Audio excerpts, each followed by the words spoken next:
நம்ம இன்னைக்கு என்ன பதிவு பார்க்க போறோம் அப்படின்னா, யாருக்கு மிகச்சிறந்த ராஜயோகத்தை சனி பகவானுடைய திசையானது வழங்கும். அப்ப அந்த சனி எந்தெந்த லக்னங்களுக்கெல்லாம் நன்மைகளை வழங்குவார்? எது போன்ற அமைப்பில சனி பகவான் இருக்கணும்? எது போன்ற அமைப்பில சனி பகவான் இருக்கக்கூடாது? அவ்வாறு இருக்கக்கூடாத நிலையில் இருந்தால், அதற்கு என்ன பரிகாரம்? என்ன வழிபாடு? அது போன்ற விஷயங்கள இந்த பதிவுல தெளிவான விளக்கமாக பார்க்கலாங்க.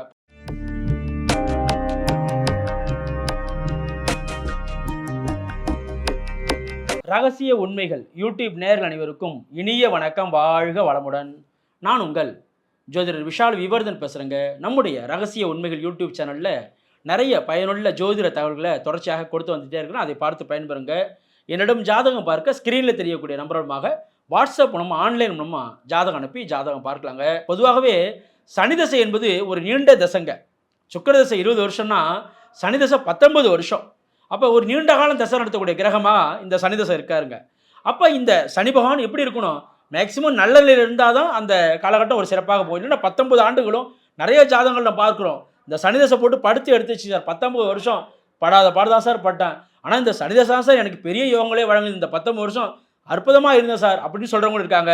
சனி தசை பெரிய பாதிப்பை தந்த அமைப்பு இருக்குது. அப்போ சனி எந்த நிலையில் இருக்கணும்? எது போன்ற லக்னங்களுக்கெல்லாம் அவர் ராஜயோகத்தை வழங்குவார்? அப்போ சரியில்லாத நிலையில் அவர் இருந்தார்னா அதற்கு என்ன பரிகாரம்? அதனுடைய தாக்கத்திலிருந்து விடுபட என்ன வழிபாடு அப்படிங்கிறதையும் இந்த பதிவில் தெளிவான விளக்கமாக பார்க்கலாங்க. முதல்ல மிகச்சிறந்த ராஜயோகத்தை வழங்கக்கூடியவர் எந்த லக்னத்திற்கு அப்படின்னா ரிஷப லக்னம். ரிஷப லக்னத்திற்கு தர்ம கருமாதிபதி 9க்கும் 10 கூடையவருங்க.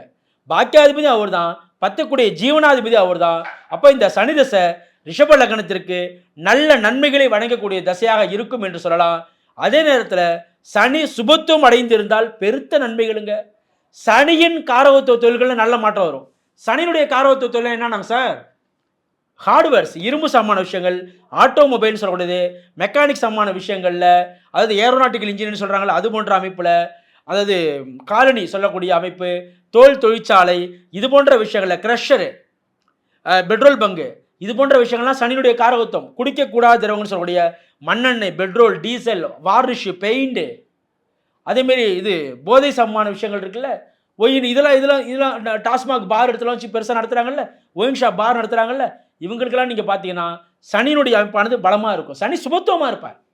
சனி சுபத்துவம் பெற்றிருப்பார் அப்படி சொல்லலாம். அப்போ சனி எந்த நிலையில் சுபத்துவம் அடைவார்? சனி குரு சுக்கிரனுடைய தொடர்பை பெற்றால் நல்ல ஒரு நன்மைகளை சனி பகவானுடைய திசையானது வாரி வழங்கும் என்று சொல்லலாம். அப்போ ரிஷப லக்னத்திற்கு அற்புதமான திசையாக சனி திசை இருக்கும் என்று சொல்லலாம். அதே நேரத்தில் சனி பாவத்துவம் அடையக்கூடாது. எந்த கிரகத்தினுடைய சேர்க்கை பெறக்கூடாது? சனி செவ்வாயின் இணைவை பெறக்கூடாது. சனி செவ்வாயை பார்ப்பது, செவ்வாய் சனியோடு இணைவது, இது போன்ற விஷயங்கள் கூடாது. சனியோடு ராகு இணையக்கூடாதுங்க. சனியோட ராகு இணையக்கூடாது. சனியோடு மிக முக்கியமாக சூரியன் இணைந்து அஸ்தமனம் அடையக்கூடாது சனி. அப்போ இது போன்ற அமைப்பு இருந்தால் கண்டிப்பாக அது போராட்டம் தான். அப்படி இல்லைன்னா கண்டிப்பாக நல்ல நன்மைகள். சனியோடு கேது இணைந்தால் அற்புதமான நல்ல பலன்க. சனியோடு கேது இணையலாங்க. சனியின் அனைத்து கெட்ட காரகத்துவமும் கேதுவால் வடிகட்டப்படும். அப்போ சனி கேது இணைவு என்பது நல்ல ஒரு ஆன்மீக எண்ணத்தை கொடுக்கும். நல்ல ஒரு ஆன்மீக வழிகளில் பயணம் செய்யக்கூடிய தன்மைகளை கொடுக்கும். அப்போ ரிஷப லக்னத்திற்கு சனி சுபத்துவம் அடைந்திருந்தால் பெருத்த நன்மைகளையும், பாவத்துவம் அடைந்தால் நன்மைகளை அளிக்க இயலாத நிலையில் இருப்பார் என்று சொல்லலாம். அதற்கடுத்து நீங்கள் பார்த்தீங்கன்னா மிதுன லக்னம்.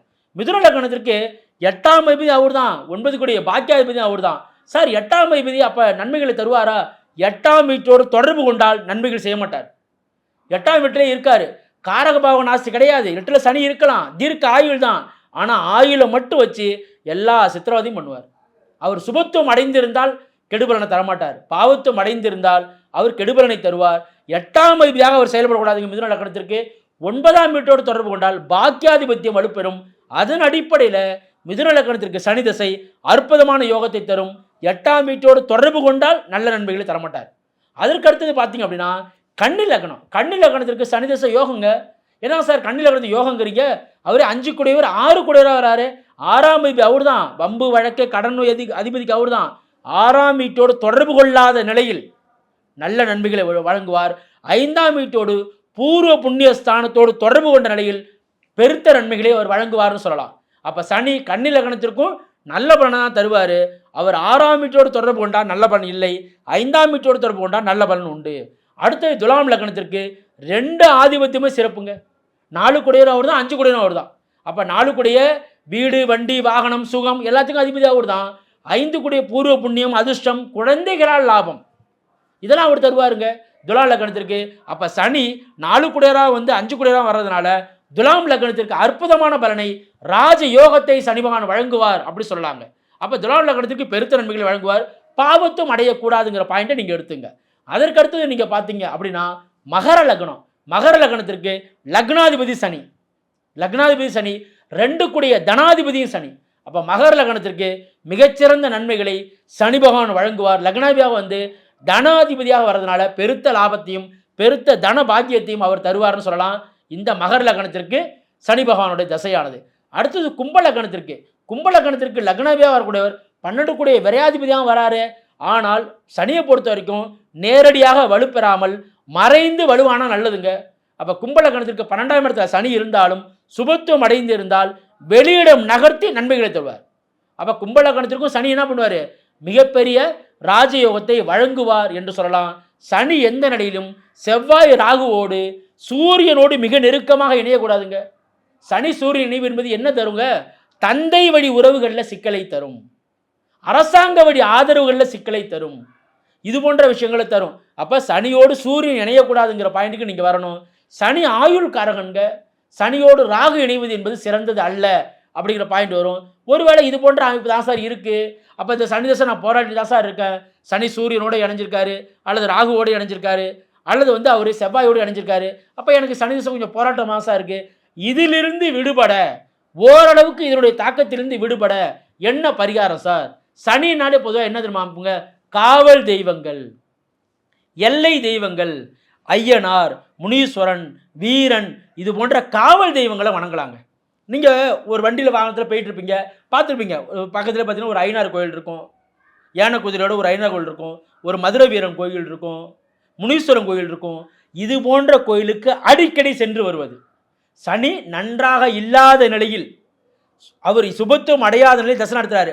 அப்போ இது போன்ற எல்லை தெய்வங்கள், காவல் தெய்வங்கள், இது போன்ற தெய்வங்களுக்கு உங்களால் இயன்ற அதாவது என்னது வழிபாடு தான், ஒரு அர்ச்சனை பண்ணுவது, ஒரு வழிபாடு செய்வது, இது போன்ற விஷயங்களை செய்யும்போது இதனுடைய தாக்கத்திலிருந்து ஒரு குறைவு ஏற்படும். அதே போல் சனியை பொறுத்த வரைக்கும் மனித முகம் இல்லாத தெய்வங்கள். மனித முகம் இல்லாத தெய்வங்கள்னா என்னன்னா சார்? ஆஞ்சநேயர், விநாயகர், சர்வேஸ்வரர், வராகி அம்மன், சிம்ம வாகினி, இதுமாரி மனித முகம், லக்ஷ்மி நரசிம்மர் சிங்க முகம். அப்போ இது போன்ற மனித முகம் இல்லாத தெய்வங்கள் இருக்குல்ல, இந்த தெய்வங்களை நீங்கள் தொடர்ச்சியாக வணங்கும் போதும் சனியின் பாதிப்பிலிருந்து நம்மால் முழுமையாக விடுபட முடியும் என்று சொல்லலாங்க. இது போன்ற இன்னும் பல்வேறு ஜோதிடத்தில் தொடர்ச்சியாக கொடுப்போம். நன்றி, வணக்கம். வாழ்க வளமுடன், வாழ்க வையகம், வாழ்க பிரபஞ்சம்.